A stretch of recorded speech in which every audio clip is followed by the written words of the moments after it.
बिस्मिल्लाहिर्रहमानिर्रहीम। लाखों करोड़ों दुरूदो सलाम मोहम्मद मुस्तफ़ा सल्लल्लाहु अलैहि वसल्लम और आले मोहम्मद पर। मैं हूं उमर दराज गोंदल।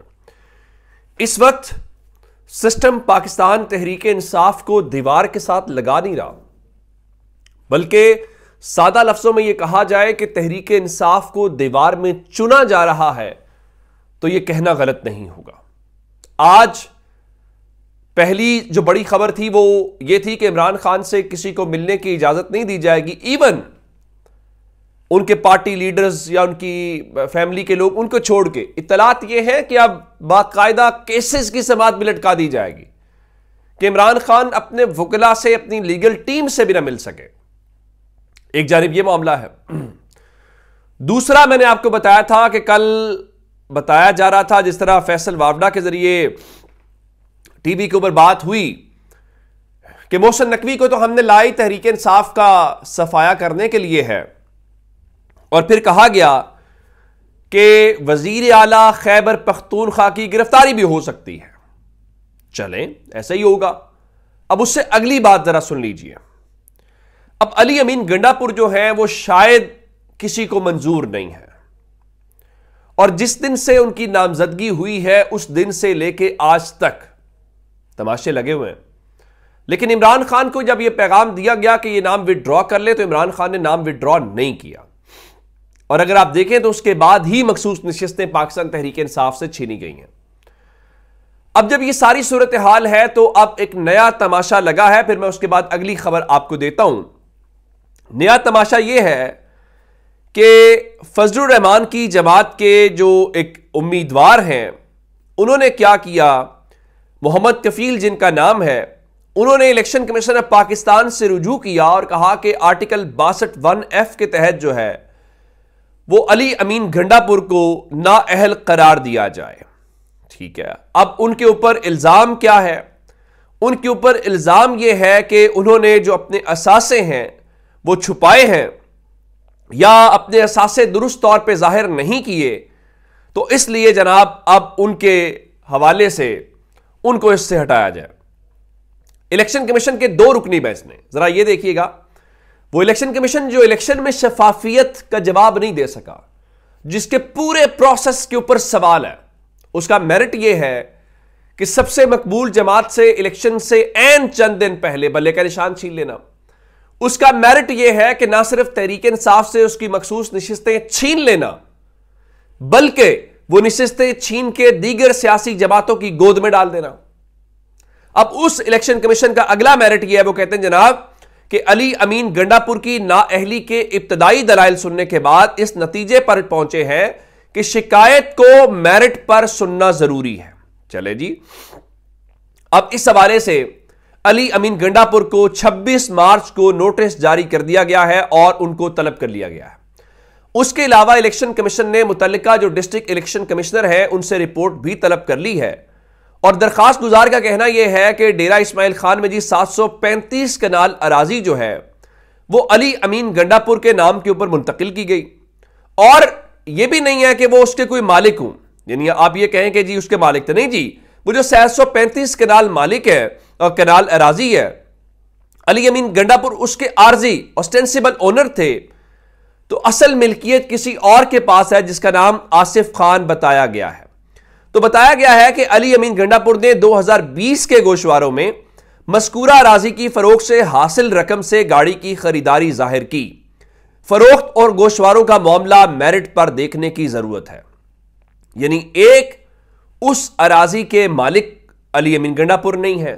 दूसरा बताया गया जी उस जमीन को फरोख्त करके जो लैंड क्रूजर खरीदी थी अली अमीन गंडापुर ने, वो उस जमीन की कीमत से उन्होंने खरीदी थी, और इस तरह से उन्होंने 2020 वाली पेमेंट का झूठ बोला और झूठे बयाने हल्फी देने के ऊपर उनको नाअहल करार दिया जाए। अब जरा एक बात का गौर कीजिए, एक उस जमीन के वो मालिक नहीं है, नंबर 2 वो 4 साल पुराना मामला है 2020 का, और इस दौरान इलेक्शन कमीशन ने कागजात मंजूर भी किए।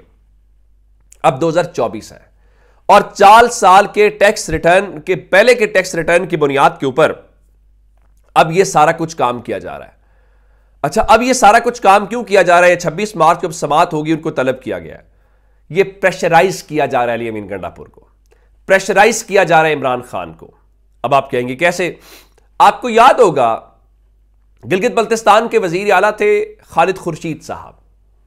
जब बाकी सारी हुकूमतें खत्म हो गई तो लगता यह था कि तहरीक इंसाफ के लोग वहां पे रुकते थे। फिर आपको याद होगा जीबी हाउस इस्लामाबाद जो है, वहां पे शाह महमूद कुरैशी और बाकी लोगों की गिरफ्तारियां हुई, ये वहां पे जाते थे। तो कहा गया जी वो हुकूमत तहरीक इंसाफ की सहूलतकारी कर रही है। तो खालिद खुर्शीद साहब को उस वक्त वहां की अदालत से डिस्क्वालीफाई करके खत्म किया गया और वहां पे हुकूमत जो है वो बाकियों की बनवाई गई। वही मॉडल यहां पे अप्लाई किया जा रहा है और अली अमीन गंडापुर को इलेक्शन कमीशन का मेरिट नाअहल करने का इरादा रखता है। और किस तरह से, जाहिर है पहले कोशिश की जाएगी कि ये जो नोटिस जारी किया गया है, इस नोटिस के जरिए कोई बात बन जाए, कोई इमरान खान से बात की जाएगी, अली अमीन गंडापुर से बात की जाएगी। अगर तो बात बन गई तो ठीक है, और अगर बात ना बनी फिर डिस्क्वालीफाई। तो उसकी एक वजह यह भी है, मैंने आपको बताया था कि चीफ सेक्रेटरी खैबर पख्तूनख्वा के ऊपर रौला पड़ा हुआ है और वहां पे अब वफाकी हुकूमत और अली अमीन गंडापुर आमने सामने है। और उसमें अली अमीन गंडापुर जो है वो शहाब अली शाह को चीफ सेक्रेटरी मुकर्रर करना चाहते हैं और उन्होंने समरी भिजवाई, लेकिन वफाकी हुकूमत ने उनकी भिजवाई गई समरी वापस भेज दी है कि जनाब जो हुकूमत है वो चीफ सेक्रेटरी आईजी की तकर्री के लिए 3 नामों का पैनल भिजवाती है और उसमें से वफाकी हुकूमत एक को मुकर्रर कर देती है। तो आपने सिर्फ एक नाम भेजा है, इसलिए यह नहीं हो सकता। अब चूंकि अली अमीन गंडापुर ये कह चुके हैं कि देखिए जनाब, हम जो हमारे पैसे विफाक के जिम्मे वाजिबुल अदा हैं, हम वो पैसे चाहते हैं। आप हमें हमारे पैसे नहीं देंगे तो फिर हम बिजली के बिल आधे अदा करेंगे, बाकी चीजें तो। अब वो शोर तो खैर मचा हुआ है।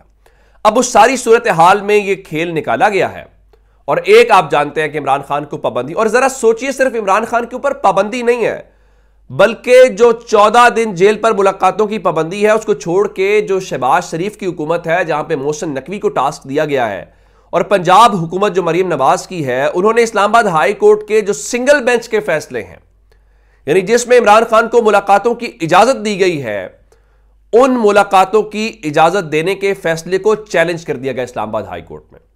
और इस सिंगल बेंच के फैसलों के खिलाफ जो पंजाब हुकूमत और वफाकी हुकूमत की अपीलें हैं, इस्लामाबाद हाई कोर्ट ने कल समाअत के लिए भी मुकर्रर कर दी हैं। और कल जस्टिस आमिर फारूक जो इमरान खान का हर केस खुद सुनते हैं, वो और जस्टिस तारिक महमूद जहांगीरी जो हैं, वो कल दिन 11:30 बजे समाअत करेंगे। हमें काजी फायज ईसा साहब जब सीनियर जस्टिस थे तो कहा यह जाता था कि जनाब देखिए वो सीनियर जज हैं, उनको क्यों नहीं जस्टिस बंदियाल साथ बिठाते। तो जस्टिस कियानी साहब जो हैं वो भी तो इस्लामाबाद हाई कोर्ट के सीनियर जस्टिस हैं, जस्टिस आमिर फारूक साहब उन्हें साथ क्यों नहीं बिठाते, या जो इंपॉर्टेंट केसेस होते हैं उनके सामने क्यों नहीं लगाते? इसलिए कि उन्होंने लापता अफराद के मामले पे अनवारुल हक काकड़ को बुला लिया था, इसलिए कि कुछ और अहम मामले के ऊपर ताकतवर हल्के उनको नोटिस जारी कर दिया था। इसी तरह से इस मुल्क के अंदर होता है।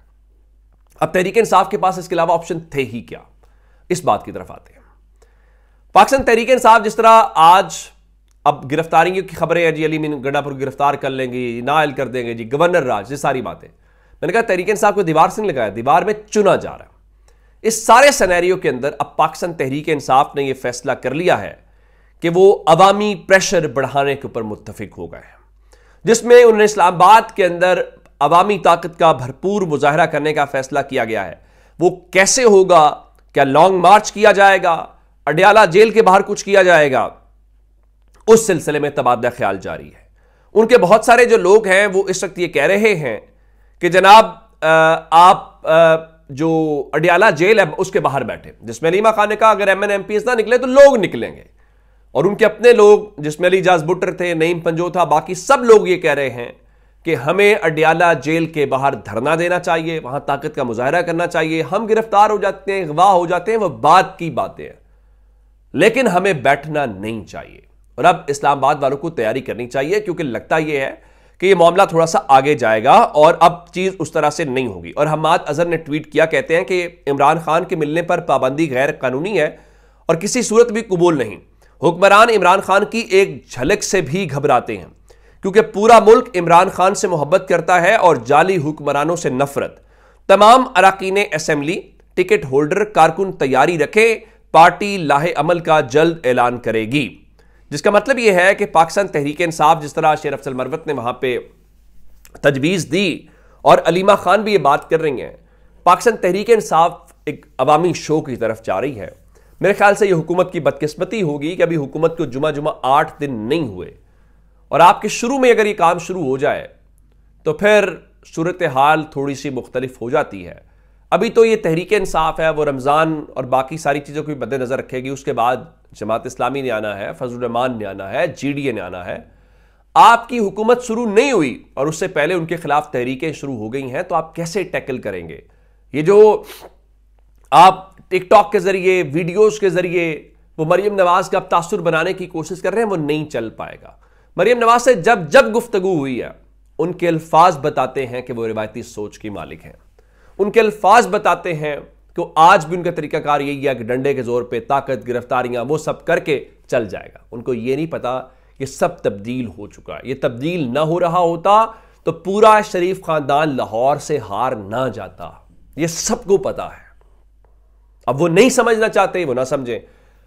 हमने मैंने इस मुल्क में सबकी तौहीन होती है, ना जमहूर की तौहीन, ना दस्तूर की तौहीन। फिर मरियम नवाज की तौहीन के ऊपर आपने देखा वहां मुकदमा जारी हो गया। अब अगली खबर सुनिए। सिर्फ मरियम नवाज नहीं है, बल्कि अब नून लीग का हर MNA MPA उसकी भी तौहीन होती है। मंडी बहाउद्दीन में नासिर बोसाल फॉर्म 45 के मुताबिक हार गए। यह अलग बात है कि इमदादुल्लाह बोसाल ने क्या उसमें रोल प्ले किया, वो अलग बात छोड़ देते हैं। लेकिन अब नासिर बोसाल जो नून लीग के MNA फॉर्म 47 के मुताबिक बने हैं, उनकी तौहीन हो गई है और उनके खिलाफ के व्हाट्सएप के ऊपर किसी ने गुफ्तगू की है। और जनाब मंडी बहाउद्दीन में तहरीक इंसाफ के कारकुनान नईम अशरफ, वसीम अशरफ और बिलाल जो अनार हैं, उनके खिलाफ मुकदमा दर्ज किया गया। बताया गया जी वो स्टॉप पे खड़े थे, एक पोस्ट तशहीर की गई, हमारे मकामी सियासी रहनुमा MNA नासिर बोसाल साहब की तस्वीर के साथ इंतहाई गलीज़ किस्म के अल्फाज और गालियां, धमकी आमेज अल्फाज किए गए। मज़कूरा ग्रुप मेंबर का नाम बिलाल अनार, नईम अशरफ, ये सारे गोंदल हैं। उसके अलावा जो है बताया गया ये पिपली के रहने वाले हैं। तो इससे जी इश्तियाल आ गया है, उनके खिलाफ मुकदमा दर्ज हो गया। भाई नून लीग वाले कोई आसमान से उतरे हुए लोग हैं? और क्या अब इनके हक में पाकिस्तान में रहने के लिए नून लीग के MNA MPs और बाकी जो लोग हैं उनके हक में कसीदे पड़े जाएं, तब आपकी जान छूटेगी? या हर किसी के खिलाफ आप मुकदमे दर्ज करेंगे? समझ नहीं आ रही है आप इस मुल्क के साथ क्या कर रहे हैं। अपना बहुत सारा ख्याल रखिएगा। खुदा हाफिज।